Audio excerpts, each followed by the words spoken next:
mwasi ye akoki kokende pe lisusu epa bapara na ye koyesa bango oyo azali mobali oyo nga nalingi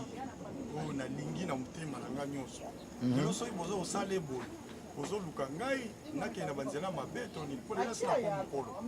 oza lisusu mwana moke te malgré oza parent okozalaka parent ti mokolo akokufa mais ntango akomi mokolo akomi na baresponsabilité ya mokolo na bashwa na ye soki aponi ye nde moto akoasume nini na ye bashwa na ye wana soki akoyi akoyi soki akosala yango bien asali libala ne malamu. Donc soki natali conclusion ezali awa c'est comme si na mwasi na mobali même conclusion eza kotombe awa ke eza responsabilité le couple oyo bakende ko convaincre ba parents par tous les moyens ya wana ka solution que bon question monsieur ezali awa est-ce que l'impression naza na question mo ndenge papa Bernard utaye koloba ke si ye soki aza papa permettre mwana siko ye aza papa ya mwana alobi ke na ndenge boningo ya kobala mwana ngabokende koyoka na bla bla bla mais siko ye aza papa oyo ke ba famille mususu papa aza même na droit koloba te papa même si alobi même azo sala susu grand frère na akoya ko contredire ke no ngai na lingi fo ezala kaka boy parce que bango bato senga pe biloko wana yes bango basenga biloko siko na ntango ye aza papa ya mwana alobi ke soki grand frère na ye ou bien grande sœur na ye ou bien grand frère aye ko contredire nini boko sala na likama ko maka ko bezo le kana na wana en tout cas maman oza na raison ezoleka mais moto ya kozwa décision moto ya kozwa leadership chef ya famille eza papa ya mwana na mama ya mwana papa ya mwana na mama ya mwana soki bandimi batu nyonso ya famille bako convaincre bango na batu nyonso ya famille soki balingi te ngai décision na nga na koyebisa fi na nga oza na bénédiction na nga kende na mama kende obala na likambo boti koloba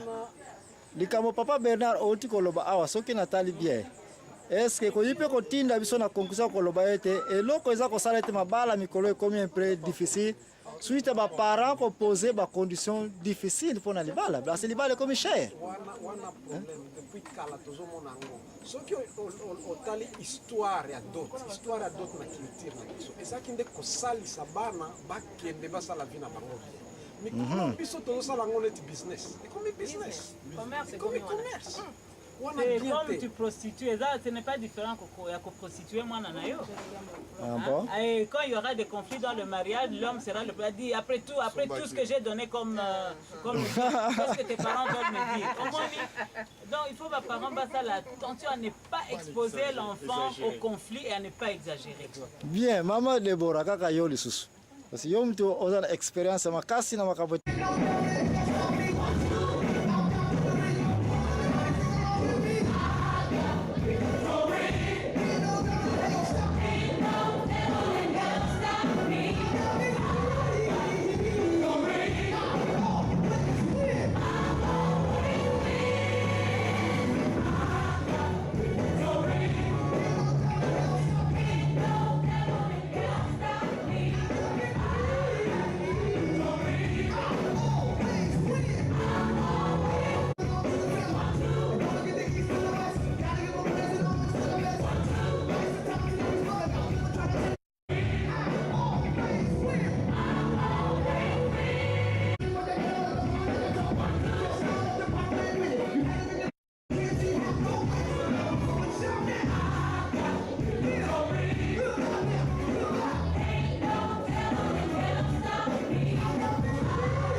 La question est-ce que ba poser biso pe ba question pour na koloba ete ba kamu seza koleka okomona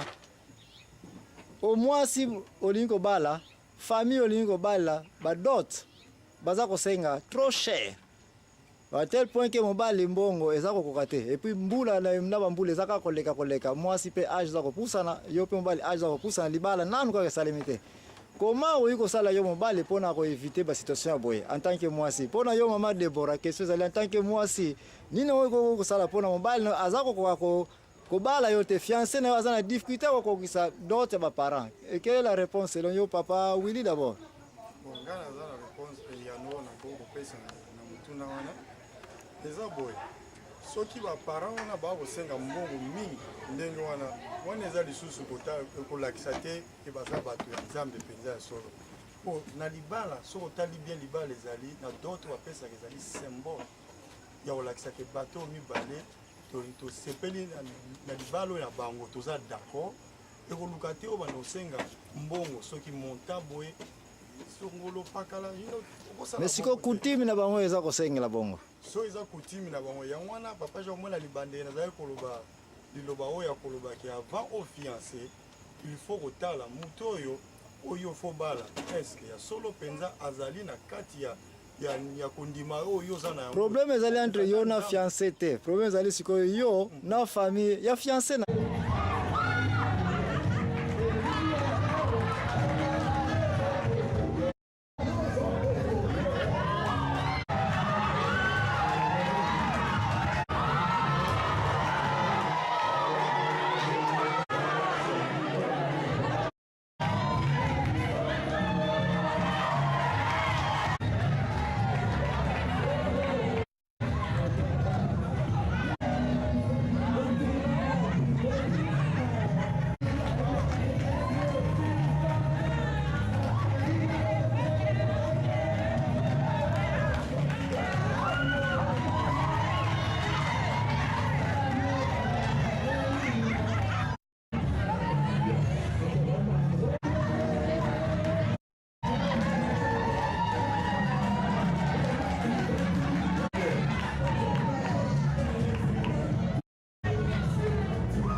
biso bali pesa koyate soko makamno soko lo basto za ko enregistrer yango tawo ko atake o biso mibali toyoka bataki te obino boya ko profiter tam so tata to yona oya biso anga bosu biso plus nini bino basi bomona kaite o eza bisika malango wena ko vanda to ko zela mobali akobimela awa ba plus ni par exemple ozana idée bona idée nanga na moni place bien na moni za na église l'église unonde bakasolo unonde bakasolo okozwi kaka okendo na église okoyebi ke oyo nakozwa mpenza antuka frère yes wana mpenza nde moni place mpona sayo ngai na moni place ya bien mpenza okomoni mobali na cité nayebi place asambelaka te ata oza na mbongo ata oza na mosala ata oza na bamakoki nyonso bakondition bino boposepona église ozomona wakendaka na église na bino wana te kayandi n'importe quelle église ozaki église mpenza ya bandimela na jésus christ ozwi kaka po oyebi ke moyende mikakatano bokobanga nzambe ozomona yango place sikoyo nano yoka teke église oyo nga na ndimaka na église oyo teke jésus aza te na église yango siko frère yango autaka na église wana alors longole na église wana oye na ye na église na bino bondimelaka jésus oza siro teka kolobi na ye yo longo na église wana pasi na ndimiki fiancé na mobala na pa longo na ntango ozomona basi soki mwasi azwaka mobali na nini basi bayebi ndenge bazwelaka mibali kwa na ntango oyebi na ntango na kifiansa olobi soki olingi nazwa nandima yo na kifiansa efo ya na église na biso mobali yango boya bien wana nde osilisi kopesa biso bakondition bino basi ndenge bolingelaka mibali yango bazalela likamso eza te sikoyo olingi oya biso mibali toya koma biso na mibali topondaka basi bon selon culture avant tia d'abord na église ngai nalefandaka makambo ya culture te mais yo okoki mpenza kotante mpe koyebisanga na culture na bino nini yango eleka oyo omonaka mibali poyo mpoza na bafrère n'est-ce pas to okoki kozala na frère soki olingi frère no akende koluka mwasi d'après yo mekani mpe kozala na place ya mibali to oyo omonaka na société na bino nini yango basalaka mibali yango mpo atante kokondila fille ke oyo nalinaka ngai na file na ngai po akoma mama na bana na ngai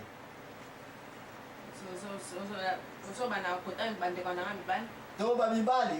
information nini oza nango deja parce que fo oza deja prudent ya koyeba ke koma bamibali bazwilaka basi mpo bakoma bafiancé na bao d'après yo nini yango basala bon bazalaka na makambo ebele mosusu baparole circulante etondaka bango na monoko baparole ya yango moto etondaka neti baparole nini bakoki kozala nango po akanga circulante baparole circulante etondaka bango na monoko merci bo nini yango soki ezalaka esalaka ete mibali batie condition ke ngai mwasi na faza na condition tel parce que basi bozali condition mobali faza kitoko aza na mbongo aza na mosala boye na boye est ce que okoki koza na idée bamibali condition nini batiaka bon bamibali mosusu namona batiaka condition balingi mwasi yango fo azala ou bien kitoko ou bien intellectuel ou bien fo azala makasi na commerce ou bien fo azala makasi na bilanga biloko wana nyonso yango namonaka soki bamoni batali na bacondition nyonso wana bakoza nango nde bazwi yo nde bazwi yo nde alobiki ndundu fweni ndundu fweni donc yani pena ye oyo pena ozala